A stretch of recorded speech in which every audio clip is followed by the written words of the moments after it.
Apa arti permintaan maaf dan pertemuan perdana Sambo, Putri dengan keluarga Yosua di sidang hari ini? Kita bahas bersama Nelson Simanjuntak, pengacara keluarga Yosua, dan sudah bergabung pula pakar hukum pidana Asep Iwan Iryawan. Selamat malam Bapak-Bapak. Selamat malam, selamat malam.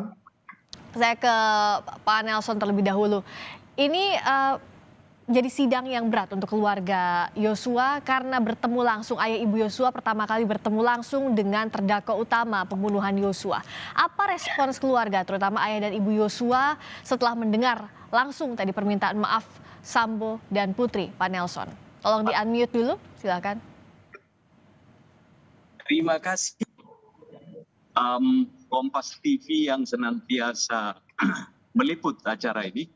Sudah Silakan. kedengaran dan seluruh Sudah. di jajaran tanah air, khususnya para penikmat dunia hukum.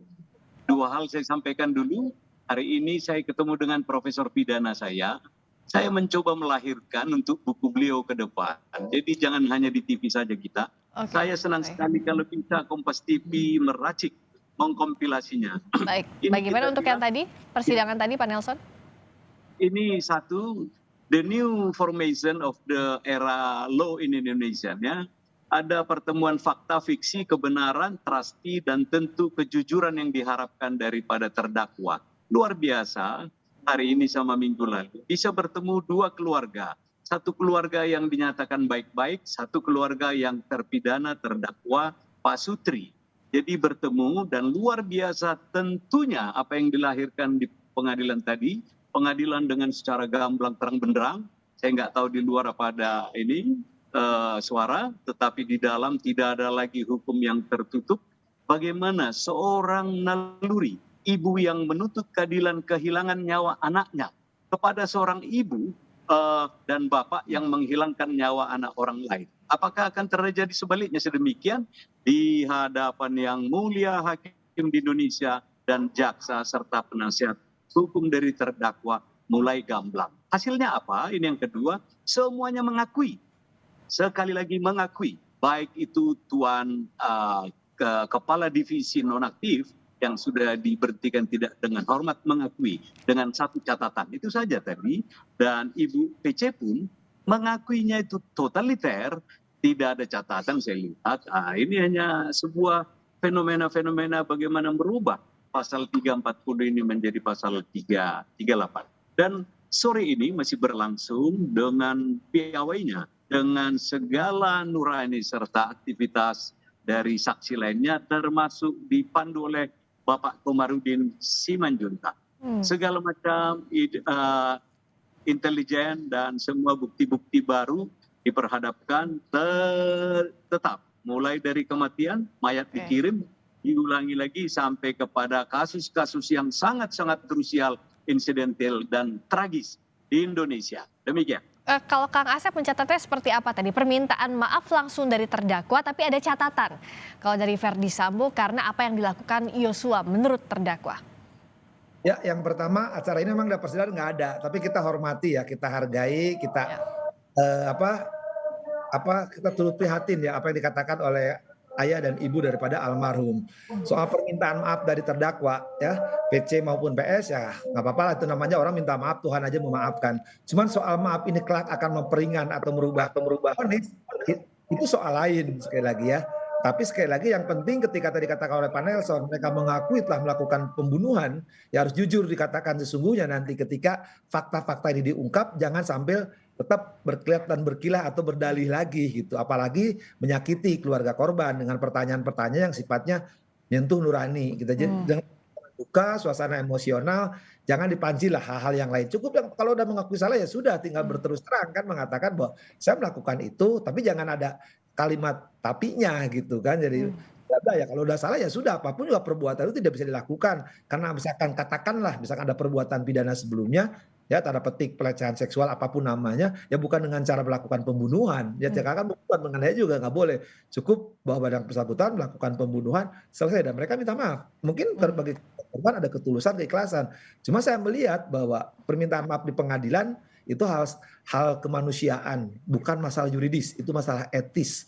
Tapi juga bisa melihat sejauh mana ya ketulusan permintaan maaf itu, saya kira nanti biarlah ahlinya yang bisa membaca. Kalau cara hukum ya Oke. tetap dengan pembunuhan harus tetap diganjar dengan hukuman. Jadi Kang Asep, permintaan maaf, rasa menyesal dari terdakwa itu bisa meringankan, tapi belum tentu, bergantung kepada keputusan hakim, keyakinan hakim begitu Kang? Nah, kalau lihat pasal 44 dan sampai 51 dah itu ada diatur hal meringankan, tapi kata maaf bukan hal yang meringankan, itu biarlah hati nurani hakim yang Cuma kata maaf itu biasanya diucapkan Lebaran atau Natal. Tapi untuk dampaknya ke vonis hukum itu lain soal begitu ya Kang Asep ya? Kalau minta maaf ternyata masih bohong juga, berkelit juga, berkilah juga, berdalih juga ada apinya, itu bukan minta maaf namanya. Oke. Ya.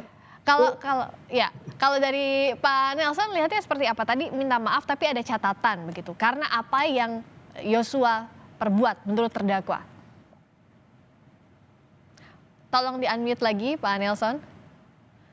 Belum terdengar suaranya. Ya. Meminta kami dengan Kakanda Asep, kami on time. Jadi kami nggak akan mau minta maaf karena kami tidak mau melakukan kesalahan. Saya tidak pernah terlambat di sekolah ngajar. Nah, apalagi memaafkan pembunuhan, ini menurut agama ya, keyakinan, sorry. Tapi menurut KUHP-nya punya Profesor Asep, nggak ada itu. Hanya meringankan sajalah, kurangilah 1 hari 1 detik hukumannya. Selebihnya hakim dengan segala kebijakannya akan menentukan baik buruk apa yang dilakukannya, menghilangkan nyawa orang lain. Tentu 340, 338. Demikian. Kalau dari keluarga Yosua tadi Pak Nelson setelah bertemu langsung dengan Sambo dan juga Putri Chandrawati, apakah sudah tersampaikan apa yang selama ini masih kita katakan belum bisa disampaikan langsung kepada terdakwa begitu? Terima kasih. Untung tadi ada jeda waktu, jadi saya mengawal mereka di ruang transit. Saya tanya, Ya. Ito, kakakku perempuan, kau sudah lega? Saya tanya Pak Yosua Samuel sudah lega.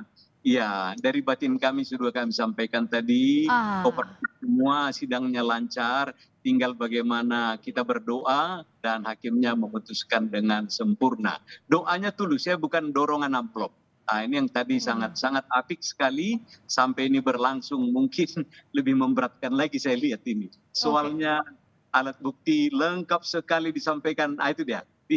Diperhadapkan di depan hakim. Makasih. Ya, jadi ayah dan ibu Yosua sudah lega tadi ya, menyampaikan apa yang jadi keresahannya selama ini, apa yang jadi kesedihannya di muka hakim. Kang Asep bisa menjelaskan, posisinya keluarga Yosua ini kan bukan saksi fakta begitu ya, tapi dari saksi korban. Seberapa penting posisi saksi korban ini dalam membentuk konstruksi perkara?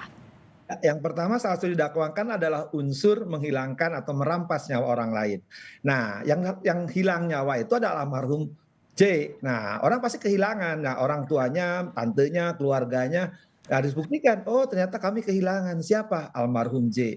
Nah, mereka menjelaskan di samping kehilangan, dia menjelaskan latar belakang. Bahwa ini orang baik yang tunduk, patuh ya terhadap atasan, sekali lagi yang selalu mengikuti petunjuk atasan, tapi ternyata diperlakukan dengan cara-cara tadi siksaan maupun cara-cara biadab gitu. Nah, jadi kita akan mengetahui kenapa sampai dihadirkan keluarga ini untuk membuktikan salah satu unsur, dan mungkin juga ya nanti hakim akan mengetahui perlakuan dari terdakwa ini ya terhadap almarhum J ya, begitu asalnya begitu baik perlakuannya, tapi ternyata diperlakukan tidak baik sebaliknya.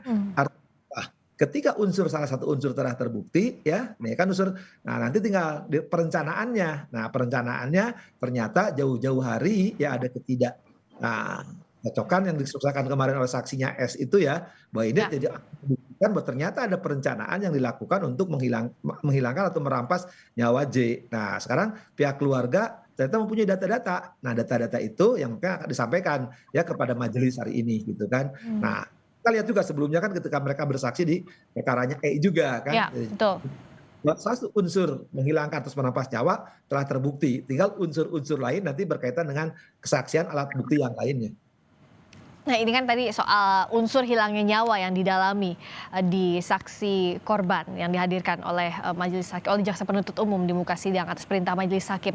Pak Nelson, kalau dari adik dan kekasih Yosua juga saat ini sudah dimintai keterangan begitu ya oleh majelis hakim. Apa sebenarnya poin pentingnya? Tadi Anda tentu menyaksikan langsung persidangan di sana. Apa yang berbeda dengan sidang saat Eliezer kemarin? Terima kasih. sampai ini berlangsung hampir tuntas semua saksi yang sisa 7 lagi ya.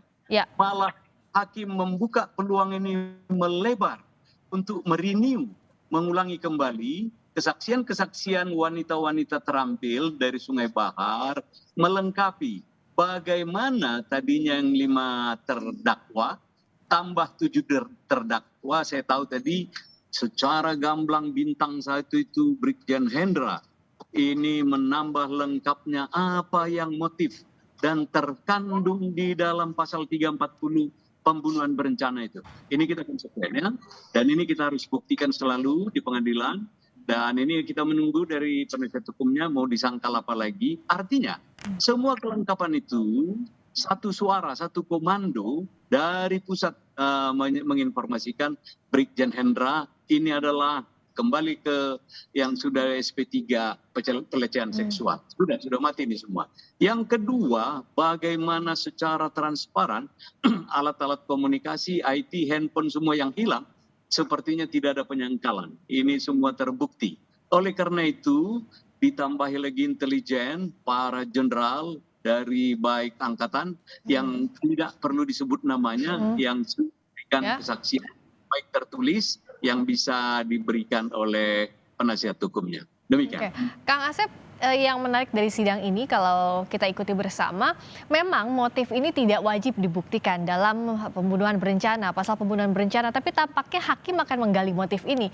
Terlebih lagi saat Sambo berulang kali pihaknya ingin membuktikan soal pelecehan seksual. Kang Asep melihatnya? Ya, yang dibuktikan memang unsur-unsur ya. Nah, unsur-unsur nampaknya sudah nampak jelas terang benderang.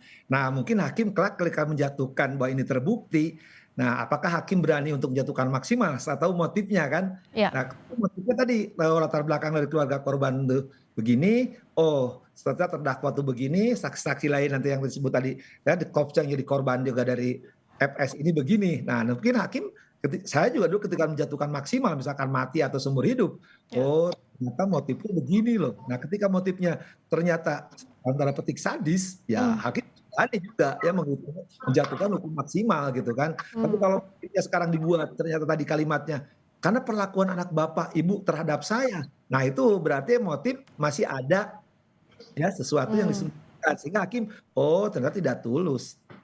Oke, itulah yang harus digali nanti untuk membulatkan keyakinan hakim begitu Kang Asep. Pak Nelson, tadi ibu dari almarhum Yosua meminta ke pengacara untuk mengembalikan telepon genggam atau handphone dari Yosua. Apa sebenarnya yang keluarga inginkan? Sampai saat ini tidak diterima, tidak ada sama sekali begitu ya, handphone Yosua tidak ditemukan. Baik, berlangsungnya dialog di dalam pengadilan. Jadi Ibunda Joshua kesal juga lihat penasihat hukum itu. Pertanyaannya berulang-ulang dan sebagainya. Hakim yang mulia. Apa merasa disudutkan begitu dengan pertanyaan pengacara? Ya, supaya kami jangan berulang-ulang menjawabnya. Semua terjawab di handphone putra saya. Kembalikan semua isi handphone itu yang sudah diretas. Biar jangan berulang-ulang bahasa kita. Ini pertanyaan tidak menarik. Dan sampai tadi ada ya isi persidangan semua dunia tahu bagaimana kawan-kawan saya penasihat hukum itu bertanya bagaimana Pak Joshua kawin dengan istrinya. Hingga jawabannya melahirkan anak namanya Joshua dan ada peristiwa pengaturan. Ini kan suatu pengantar ilmu hukum yang dikasih Pak Asep ini halaman 1 bab 1. Jadi agak apa tadi hari ini saya ketawa-ketawa walau dirundung kesedihan dengan korbannya Joshua. Namun ini mungkin suatu membuka exit problem supaya hukum itu memang ditegakkan. Sebuah kasus yang menarik, sederhana tetapi sangat-sangat krusial di negara hukum seperti Republik Indonesia. Kang Asep ada tanggapan soal tadi? Ya, sebenarnya kan pertanyaan tuh relevansinya ini dakwakan pasal 340 artinya urusan mayat. Jangan tanya masalah syahwat, apalagi tanya soal yang nggak penting itu yang bukan unsur. Tidak substansial unsur begitu ya Kang ya? Tapi ya kalau orang-orang sekarang di persidangan nanya yang tidak kaitannya, kan dasarnya dakwaan. Kalau tidak dakwaan, ya dikiranya nanya bakwan nanti. Kalau misalnya tadi soal barang bukti, handphone, telepon genggam yang hilang sama sekali ini jadi hambatan dalam membuktikan, tapi hakim punya cara lain untuk mencari puzzle yang hilang itu.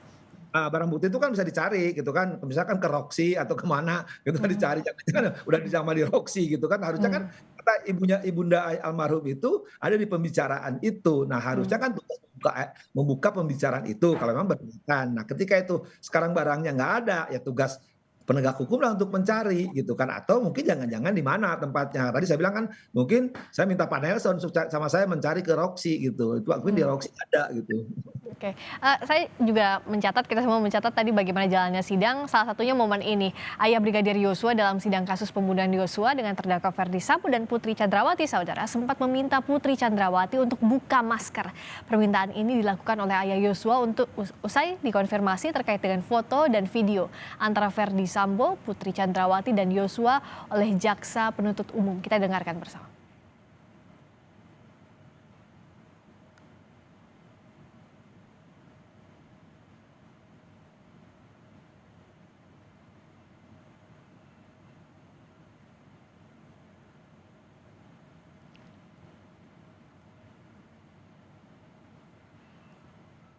Saudara saksi, Bapak Samuel Huta Barat dan juga Ibu Roti Simanjuntak, tadi ada yang kurang ya, kami belum tanyakan. Jadi saudara menjelaskan bahwa ada video, ada foto-foto yang ketika Nofriansah Usah Joshua Huta Barat berfoto dengan yang tadi disebutkan Ferdi Sambo dan terdakwa Putri Chandrawati. Apakah yang dimaksudkan di dalam foto-foto atau video itu, apakah benar itu terdakwa Ferdi Sambo? Apakah benar juga itu terdakwa Putri Chandrawati? Tolong ke kanan, Ibu. Yang mulia, mohon izin dibuka dulu maskernya biar saya kenal. Silakan. Mana Ibu Putri? Tolong majelis. Silakan saudara terdakwa, tolong dibuka Saya masker. lihat dulu wajahnya. Lama ini ditutup dulu. Ya. Makasih yang mulia. Ibu Rosi, apakah betul yang dimaksudkan foto-foto yang disampaikan oleh Nofriansah Sobrati betul itu terdakwa Ferdi Sambo, terdakwa Putri Chandrawati? Tolong bisa disampaikan di depan persidangan ini. Ya, kalau tadi maskernya udah dibuka, kalau di foto benar. Pak Sambo benar. Betul. Kalau tadi kita lihat dari video terlihat ayah Yosua menahan emosi begitu saat meminta Putri membuka masker. Pak Nelson punya cerita banyak soal tadi, sempat berbincang juga dengan ayah almarhum Yosua soal ini?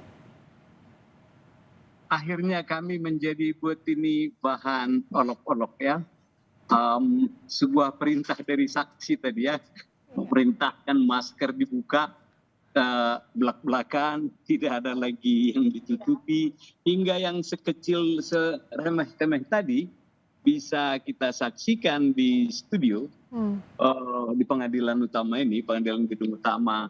Di samping itu tadi termasuk sangkalan-sangkalan dan cukup banyak yang unik-unik, yang aneh-aneh yang buat para pengunjung. Ya. Cukup tertawa. Pak Nelson tadi sempat bertemu dengan ayah Yosua. Apa-apa yang disampaikan soal itu? Kami memang merenung atas hasil hari ini. Apakah kemungkinan besok ada lagi? Kita hanya siap-siap. Selalu kami mengatakannya, jangan contempt of court, sopan dan penuh dengan kedisiplinan. Semua ini diikuti. Khususnya sesudah selesai berdua Pak Samuel dan Ibu Rosti, semua mengikuti perintah apapun. Ada tadi missing sedikit Mbak Vera yang lupa jadwal-jadwal, dipanggil ulang juga. Saya pikir semua normatif berjalan sesuai dengan etika peradilan, dan apa-apa yang diharapkan juga seperti tadi keluarga merasa puas dan mereka akan siap kembali. Kekurangan keterangan apa lagi yang harus dipenuhi, kita akan siap pada waktunya. Ini saya pikir semua berjalan full well done, dan ini baru ditutup sidang untuk hari ini. Demikian. Oh, sudah ditutup, sudah semuanya memberikan kesaksian berarti ya? Bubar ini. Sebelum kompetisi bubar pun, apalagi yang mau dipertanyakan kepada kami sama Profesor Asep ini. Silakan. Terbuka, ini semua dunia ini. Nggak ada lagi. Baik, saya ke Kang Asep dulu. Kang Asep, jadi begini, ada mekanisme yang berbeda yang kita lihat hari ini dengan persidangan Eliezer kemarin. Tentu ini bergantung pada kehendak hakim. Tapi Kang Asep yang mantan hakim, bisakah membaca apa yang jadi tujuan hakim? Kalau kemarin itu kan 12 saksi dihadirkan langsung berhadapan dengan terdakwa Eliezer. Kalau hari ini tampaknya bergantian, ayah ibu Yosua, lalu adik Yosua dan kekasih Yosua dan seterusnya. Apa dari segi psikologis itu juga berpengaruh jadi pertimbangan hakim menurut Kang Asep? Kita belajar psikologi hukum ya, baik di fakultas maupun pelatihan para hakim ya. Ketika psikologi hakim kita bisa membedakan apa yang dilakukan oleh Eliezer adalah ketulusan, dan ketulusan juga dari keluarga almarhum. Artinya saling memaafkan itu nampak gitu, ada rasa sayang anak-anak dan ayah ibu seperti anak sendiri, seperti hubungan sebelumnya gitu kan. Dia memahami bahwa almarhum itu ayah ibunya apa yang dilakukan oleh Eliezer. Tapi kalau sekarang secara psikologi hukum kita lihat ya, walaupun yang minta maaf tapi nampaknya kemaafan itu, maaf sekali lagi ya, secara psikologi hukum hakim bisa membaca ya bahwa itu tidak tulus. Walaupun dia juga dari keluarga almarhum yang memaafkan juga memang, tapi masih ada perasaan bahwa sakit kami ini gitu kan. Nah, tapi terlepas apapun dia mengikhlaskan apa yang telah terjadi. Cuma tadi kan diminta pertobatan, itu yang menarik dari ibu almarhum. Ada pertobatan, artinya kalau udah minta maaf, jangan lakukan lagi, ya terbuka aja kejujuran yang dibutuhkan. Kalau orang melakukan pertobatan itu jangan mengulangi lagi. Misalnya jangan tomat, udah tobat kumat gitu kan. Nah, jadi dari sisi psikologi hukum juga dipertimbangkan betul ya Kang Asep dalam jalannya persidangan ini, tidak hanya normatifnya saja, pembuktian unsur-unsurnya saja begitu? Ya dilihat tadi, kalau unsurnya jelas lah, itu mah udah terang benderang. Itu sudah pasti harus dibuktikan ya? Terbukti lah 340 itu saya berani taruhan, dan kumulatif nanti dengan OJK maupun Undang-Undang ITE. Nanti sekarang hakim memperhatikan, artinya ada keluarga biar bahasa ini biar plong gitu, keluarga saya udah mengikhlaskan kepergian almarhum, memang itu caranya. Cuman itu caranya dilakukan. Tolong yang melakukan itu ketika melakukan pertobatan, di depan sidang ini disaksikan oleh semua, mengakui semuanya gitu, bahwa jangan masih ada kecualian, ada alasan-alasan lain yang memang akan membuka luka lama. Sementara keluarganya sudah mengikhlaskan, sudah pasrah, itu adalah takdir dari Tuhan yang Maha Kuasa, tapi jangan dipermainkan juga gitu. Pak, tadi kan melalui pertanyaan-pertanyaan yang tidak jelas, yang mengulangi relevansi atau sikap-sikap kelak ya, misalkan ya dalam tanda petik ya, lingkungannya justru mengatakan sesuatu yang tidak layak gitu kan. Kalau rumah tangga asisten rumah tangga kan harusnya tahu semua, nggak mungkin nggak tahu, tapi kan ada sesuatu gitu. Kalau pihak keluarga Yosua, Pak Nelson sampai sekarang merasa bahwa saksi kemarin, misalnya ART Sambo, Susi, juga hari ini terdakwa masih menutupi sepanjang sidang dan siap jika terdakwa ingkar sampai akhir. Satu hal, catatan sore, kita sepakat dulu untuk tidak sepakat. Apa itu? Pertama kemarin Eliezer mengakui sepenuhnya kesalahan perbuatan dugaan sama dia. Ini. Yang hari ini dua orang, Pak Sutri Sambo sama PC mengakui 99%. Semua sah, hanya yang kecil remeh-remeh tadi itu.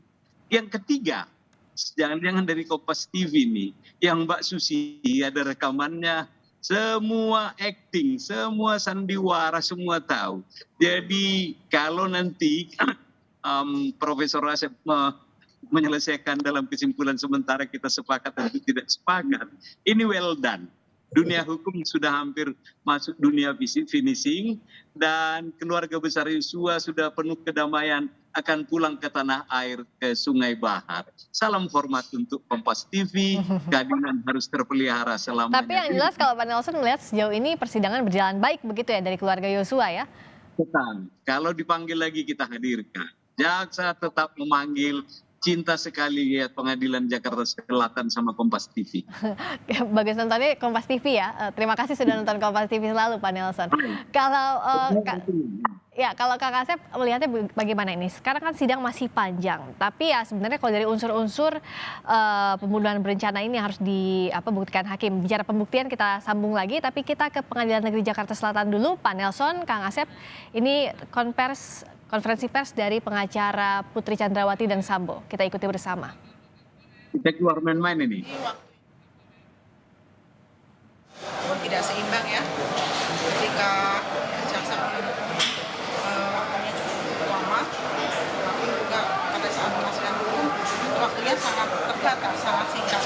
Dan tadi pada saat kita mau menyampaikan perkaranya, kalau bukti hakim yang akan mempertimbangkan, tetapi kalau pihak kita tidak boleh diperbolehkan untuk menyampaikan bukti tersebut. Tadi ada beberapa hal yang ingin disampaikan oleh jaksa, tapi dinilai oleh majelis hakim itu tidak relevan. Tadi ada video yang mungkin disebabkan itu tadi ya cuma ditolak oleh majelis hakim. Tanggapannya seperti apa? Ya itu tadi kita sayangkan kenapa tidak diperbolehkan, tidak diberikan kesempatan. Padahal kalau di pengadilan kan itu terbuka, yang katanya terbuka untuk umum kan biar sama-sama fair. Seperti apa juga yang sudah selama ini dituduhkan ke klien kita itu kan juga tidak berimbang. Ketika kita mau ada bukti dokumen atau counternya bahwa yang selama ini disebutkan itu juga tidak benar, itu kita tidak diberi kesempatan. Itu sangat kita sayangkan. Tapi dari isi dari video yang mau ditunjukkan itu apa sih sebenarnya? Itu video terkait profiling aja dari korban ya. Jadi kan ini kan harus lengkap disampaikan apa peristiwa yang terjadi, kemudian bagaimana sih sikap, perilaku yang bersangkutan, juga kan terdakwa juga diprofiling. Jadi semua pihak itu kan sebenarnya bagaimana perilakunya, behaviornya itu kan masuk dalam dalam pengujian ini juga ya, untuk menilai seberapa jauh sih dengan perilaku demikian kemudian bisa menimbulkan peristiwa ini misalnya begitu. Nah itu sebenarnya yang mau dinilai. Tapi nggak apa-apa, artinya kami prinsipnya tetap menghormati persidangan ini dan tentu saja tadi walaupun kami sampaikan kami sangat terbatas diberi kesempatan, tetapi tentu kami serahkan juga karena jalannya persidangan kan memang yang mengatur majelis hakim. Ke depan tentu kami sebagai kuasa penasihat hukum dari terdakwa tentu mengharapkan juga ada keseimbangan lah, fair trial kan itu prinsipnya ya gitu. Jadi tadi saya kira menambahkan penjelasan dari Kak Sarma dan Rasa Mala ya, yang kami lakukan itu dari sisi meja penasihat hukum itu kan sebenarnya proses pencarian kebenaran juga. Makanya kami mengajukan pertanyaan, men-challenge bukti, karena ruang pengadilan dan tempat untuk menguji bukti itu. Sekaligus seperti yang saya sampaikan tadi ke majelis hakim, bahwa kita sama-sama ingin menjaga kehormatan ruang pengadilan ini. Kenapa saya sebut kehormatan? Karena jangan sampai informasi-informasi atau bukti-bukti yang diklaim, tapi sebenarnya itu bukti yang tidak relevan dan asal-asalan itu diajukan. Misalnya begini, tadi sebenarnya kami ingin juga bertanya, ada satu bukti baju kaos yang disebutkan dan dibawa. Yang jadi pertanyaan, relevansinya apa? Karena disebutkan ada bekas darah di sana. Pertama, kita nggak tahu itu darah siapa, darah manusia atau darah siapa, kita juga tidak pernah tahu. Yang kedua, tadi juga keliru sebenarnya saksi yang mengatakan peristiwanya terjadi tanggal 4, padahal di saksi sebelumnya di tanggal 3, di tanggal 3 yang soal setrikaan ya, dan nggak ada relevansinya karena tidak ada kejadian apa-apa di tanggal 3 tersebut sampai ada bekas darah dan kemudian itu dibawa ke pengadilan seolah-olah ada bukti yang kuat. Marilah kita betul-betul fokus ke bukti yang sifatnya betul-betul substantif dan relevan, karena kita kan sama-sama jaga proses persidangan ini, sama-sama mencari siapa sebenarnya pelaku yang harus bertanggung jawab. Itu kan proses yang harus kita lalui. Kemudian baju gamis, apa relevansinya? Tadi kan di baju koko ya, tadi ditegaskan bahwa itu diberikan untuk semua. Dan juga sendal dan lain-lain yang kami pikir itu tidak masuk akal kemudian dijelaskan. Tapi ketika kami gali lebih jauh, misalnya terkait dengan tuduhan bahwa Bu Putri ikut menembak, ternyata saksi juga tidak bisa menjelaskan, tidak melihat sudah pasti. Kemudian bahkan hanya mendapat informasi, foto senjatanya saja dapat dari internet. Apakah itu yang disebut dengan hasil investigasi? Ini kan jadi pertanyaan serius. Dan saya tidak pernah dengar ada investigasi dengan metode wawancara, doorstop, dan rilis. Bukan begitu metode investigasi. Teman-teman jurnalis juga melakukan investigasi tidak seperti itu. Penyidik tidak seperti itu. Advokat juga tidak seperti itu melakukan investigasi. Jadi kita bisa mengukur kredibilitas seseorang dan kredibilitas keterangan dan bukti yang disampaikan di persidangan ini karena persidangan dilakukan secara terbuka. Semoga di persidangan hari Selasa nanti kita bisa menggali lebih banyak kebenaran dari bukti-bukti yang ada. Harapan kami sederhana. Pengacara Sambo dan Putri tadi berharap diberikan kesempatan yang sama untuk bertanya di muka sidang. Pak Nelson, terakhir, bagaimana sebenarnya kalau dari pihak keluarga melihat persidangan masih panjang, tapi di pembuktian berikutnya sudah siapkah saksi-saksi yang terkait dengan fakta pembunuhan Yosua agar terang konstruksi perkara ini? Tolong di-unmute Pak Nelson, suaranya belum terdengar lagi. Kita sudah siap, nggak pernah siap kita. 6 jam dari Sungai Bahar kemari kita siapkan ada personel 12 orang. Apalagi yang ditanyakan? Seperti tadi, sidang ini terbuka, bebas, nggak ada yang ditantang hakim tadi. Kawan-kawan itu memberikan informasi yang nggak pas, sudahlah. Apalagi besok dikatakan ada Reza akan dipanggil lagi, kita siap. Demikian. Okay. Jadi kalau tadi kata pengacaranya Sambo dan Putri tidak diberikan kesempatan sama, tidak begitu ya kalau dari sisi pengacara Yosua melihatnya? Aduh, 1 hari 1 malam loh ini. Udah sampai malam ini, dari mulai terbit matahari sampai pada maksudnya. Kapan nggak ada kesempatan? Baik. Persidangan di Indonesia itu sudah terbuka, gamblang, biaya murah, dan segalanya. Ada lagi yang kurang. Kompas TV selalu menyiarkan. Demikian. Baik, terima kasih Pak Nelson Simanjuntak, pengacara keluarga Yosua, dan persidangan pembuktian untuk sidang dari Verdi Sambo dan Putri Chandrawati sudah berakhir tadi.